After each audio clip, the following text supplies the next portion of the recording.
नमस्कार, मी पंजाब डक। आज आहे 10 जुलै 2025 आणि मी माझा कंप्लीट 10 जूनचा धूळपेरणी केलेल्या कापसामध्ये 1 महिना झालेला आहे आणि 1 महिन्याला कापसाच्या या शेतातून महाराष्ट्रातल्या शेतकऱ्याला अंदाज नाही। राज्यातल्या सर्व शेतकऱ्याला सांगू इच्छितो की राज्यामध्ये जवळपास खूप दिवस झालं ढगाळ वातावरण आहे। डाळिंबवाल्यासाठी आनंदाची बातमी, डाळिंबवाल्याला सांगू इच्छितो की उद्यापासून सूर्यदर्शन होणार आहे, म्हणून डाळिंबवाल्यासाठी आनंदाची बातमी। कारण की ढगाळ वातावरणामुळे डाळिंबाला खूप रोग किड येत आहे, त्याच्यामुळे त्यांच्यासाठी आनंदाची बातमी। पण राज्यात मात्र 11 जुलैपासून 11, 12, 13च्या दरम्यान राज्यात सूर्यदर्शन होणार आहे। ठिकठिकाणी सूर्यदर्शन होणार आहे, म्हणून हे लक्षात द्यायचं। राज्यात उद्यापासून लगेच गरमी देखील वाढणार आहे, हे देखील लक्षात द्यायचं। आणि राज्यात सांगायचं झालं तर 11 पासून राज्यात सूर्यदर्शन होईल। राज्यातला पाऊस देखील कमी होणार आहे, राज्यातला पाऊस विश्रांती घेणार आहे, म्हणून हे लक्षात द्यायचं। म्हणजे सांगायचं झालं तर सर्वदूर सध्या तरी पाऊस नाही, फक्त राज्यामध्ये मात्र पूर्व विदर्भातच पाऊस आहे आणि पूर्व विदर्भात ठिकठिकाणी पाऊस झाला, म्हणून हे सगळ्यांनी लक्षात द्यायचं।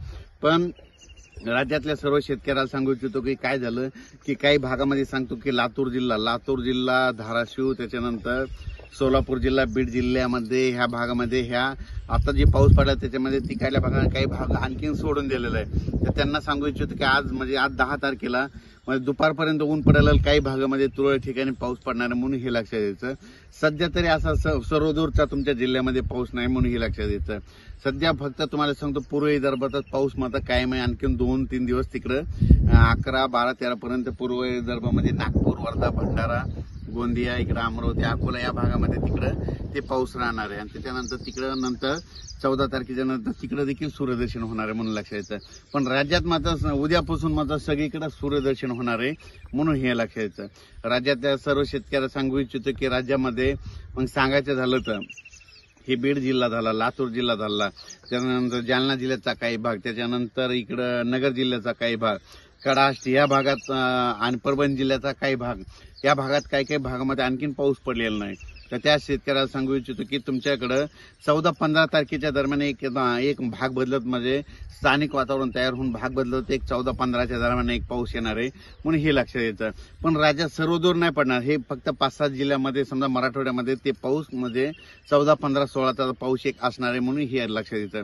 पण राज्यात सांगायचं झालं तर पूर्व विदर्भ, पश्चिम विदर्भ तिकडला पाऊस तिकडला थोडा आजच्या दिवस तिकडला पाऊस कायम राहणार आहे।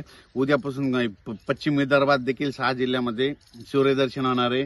बुलढाणा जिल्ह्यामध्ये सूर्यदर्शन होईल, अकोला जिल्ह्यामध्ये होईल, हिंगोलीमध्ये होईल, वाशिममध्ये होईल, त्याच्यानंतर यवतमाळकडे देखील सूर्यदर्शन होईल।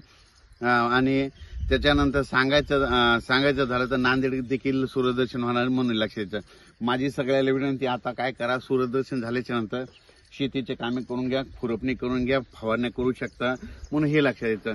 पण राज्यात सांगायचं झालं तर सध्या तरी असा सर्वदूरचा मोठा पाऊसच नाही। मग राज्यात फक्त तुम्हाला सांगतो की पाऊस मग कधी येणार, तर तुम्हाला सांगतो राज्यात मध्ये सध्या एक आनंदाची बातमी फक्त मराठवाड्यासाठी। कशामुळे की मराठवाड्याची जी तहान भागवणारे जे जायकवाडी धरण आहे ते झालं काल 63% होतं। तर तुम्हाला सांगतो ह्या 10 दिवसामध्ये 80% भरणार आहे ते जायकवाडी धरण 80% भरणार आहे, म्हणून शेतकऱ्यासाठी मराठवाड्यातल्या आनंदाची बातमी। कारण की ते धरण भरल्यानंतर हे ज्याचा जे एरिया आहे समजा की त्यांना लाभ क्षेत्रामध्ये त्यांना फायदा होणार आहे, म्हणून जायकवाडी धरण 80% भरल्याच्या नंतर लगेच त्याचं पाणी सोडणार आहे आणि त्याचं पाणी लगेच काय होतंय माजलगावच्या तळ्याकडे येत असतं आणि त्याच्यानंतर त्या नदीमध्ये गोदावरी नदी सोडल्याच्या नंतर काय होतं ते सगळे बंधारे भरणार आहेत। म्हणून ही खास करून परभणी जिल्हा, नांदेड जिल्हा, जालना जिल्हा या शेतकऱ्यासाठी खूप नगर जिल्ह्यातली आनंदाची बातमी, कारण की जायकवाडी धरण भरणार आहे, म्हणून हे लक्षात द्यायचं।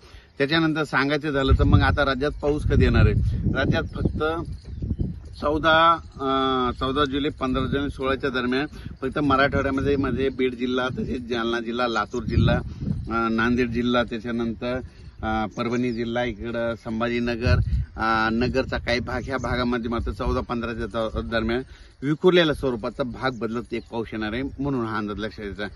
त्याच्यानंतर राज्यामध्ये 17-18च्या 18, 19, 20च्या दरम्यान एकदा थोडा एक विखुरलेल्या स्वरूपाचाच पाऊस असणार आहे, पण सर्वदूर काही नाही। सांगायचं झालं तर 20 तारखेपर्यंत असा सर्वदूरचा सध्या तरी पाऊस नाही राज्यात। फक्त जुलैच्या मात्र शेवटच्या आठवड्यात 24 तारखेच्या नंतर मग जुलैच्या शेवटच्या आठवड्यात मग चांगला शेतातून पाणी बाहेर निघणार असा पाऊस येणार आहे, पण त्याचा अंदाज आपण नंतर देऊ. पण सध्या तर राज्यात एवढा मोठा पाऊस नाही म्हणून हा अंदाज लक्षात येतो.